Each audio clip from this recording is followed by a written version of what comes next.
Assalamualaikum warahmatullahi wabarakatuh. Waalaikumsalam warahmatullahi wabarakatuh. Kita dari kelompok 3 yang beranggotakan Arya, Fajar, Indra, dan Muhammad Hafiz Sananto akan mempresentasikan mengenai dampak peningkatan penggunaan kendaraan pribadi.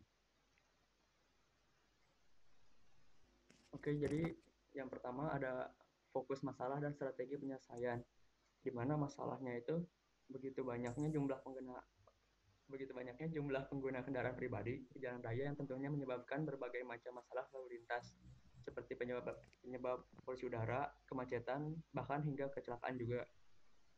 Lalu ada aspek yang ditelitinya dalam bidang sosial, ekonomi, dan juga lingkungan.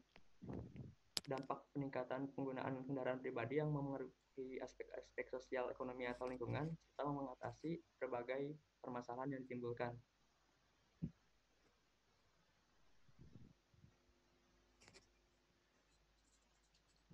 Halo, iya Tes. Pak.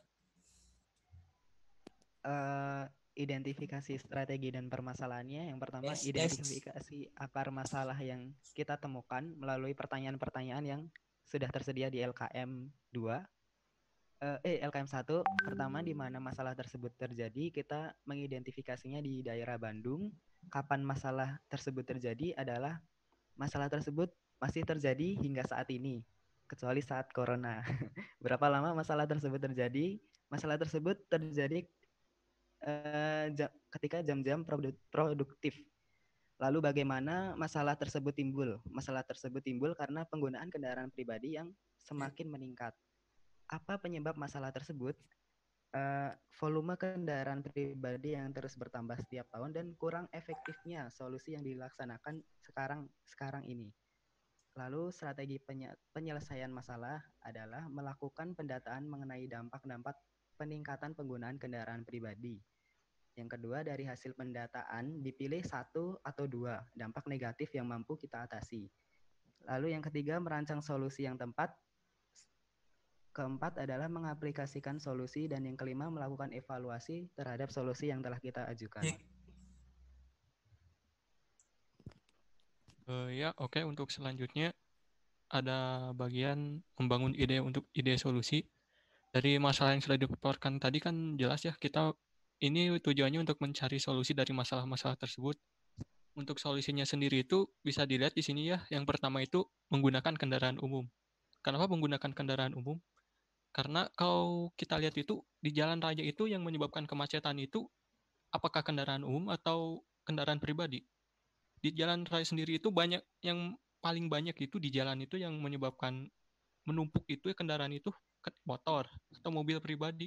Kalau kendaraan umum itu seperti bis atau angkot itu mungkin ada satu dua atau beberapa, terutama bis ya. Bis itu cuma satu dua, itu pun kosong terkadang. Nah, dari hal ini jadi kami itu ingin mengajak masyarakat untuk menggunakan kendaraan umum. Kalau kita alihkanlah mungkin bisa mengurangi yang 3/4-nya lah mungkin. Itu untuk yang pertama ya, solusi yang pertama. Untuk yang solusi yang kedua ini, kami itu menggunakan metode ERP. Nah, ERP itu apa? ERP itu adalah Electronic Road Pricing. Jadi ini tuh semacam seperti tol lagi ya. Hanya saja kalau ERP itu digunakan di jalan-jalan nasional seperti Soekarno-Hatta gitu. Nah, cara kerjanya bagaimana? Jadi ERP itu bekerja seperti kita itu nanti di kendaraan itu akan dipasang semacam alat gitu ya. Nah, alat itu tuh nanti itu begitu kita melewati jalan yang sudah terintegrasi dengan ERP, mungkin kamera atau apa, akan mendeteksi alat yang ada di kendaraannya. Jadi nanti itu kita itu harus membayar gitu lah untuk jalan. Jadi setidaknya kalau kita itu menyebabkan kemacetan, kita membayar lah, kita menyediakan fasilitas, membuat apa itu uang bayarnya itu untuk ke negara untuk membangun transportasi yang lebih nyaman gitu. Jadinya rakyat juga nanti terdorong lah karena transportasinya semakin nyaman daripada nggak dipakai, jadi mending dipakai. Ya kurang lebih begitu. Lalu ada desain solusinya. Pertama, konsep manfaat ERP. Konsep tentang ERP, kita mengusulkan konsep tentang ERP, lalu masyarakat merasa kendaraan umum lebih menguntungkan. Kenapa? Karena ketika kendaraan pribadi melintasi gerbang IRP akan dikenakan tarif sebesar mungkin 3 sampai 10 ribu, sehingga masyarakat merasa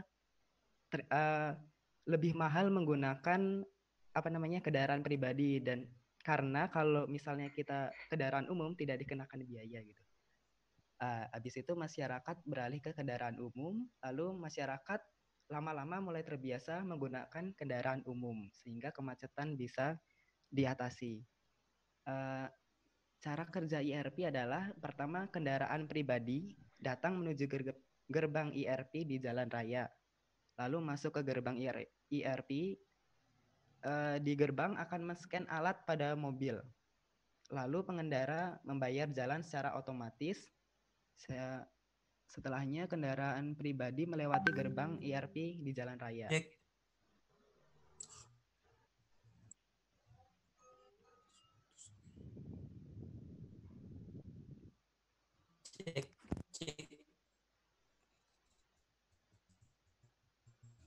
Oke, Fajar mau?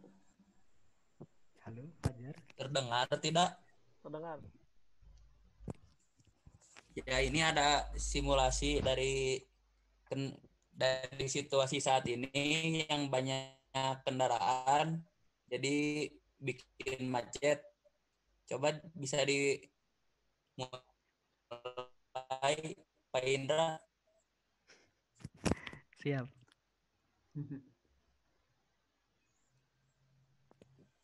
Jadi mobil tidak bisa berjalan dengan lancar karena kendaraan hanya dibatasi kendaraan pribadinya, maka berjalan lancar seperti simulasi berikut ini.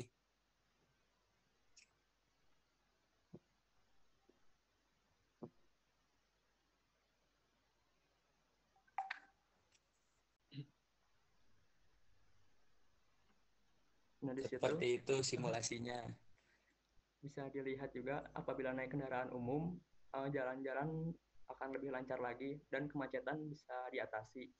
Itu mungkin karena adanya konsep ERP yang tadi dan juga pola pikir masyarakat untuk menggunakan kendaraan umum. Seperti itu, Pak.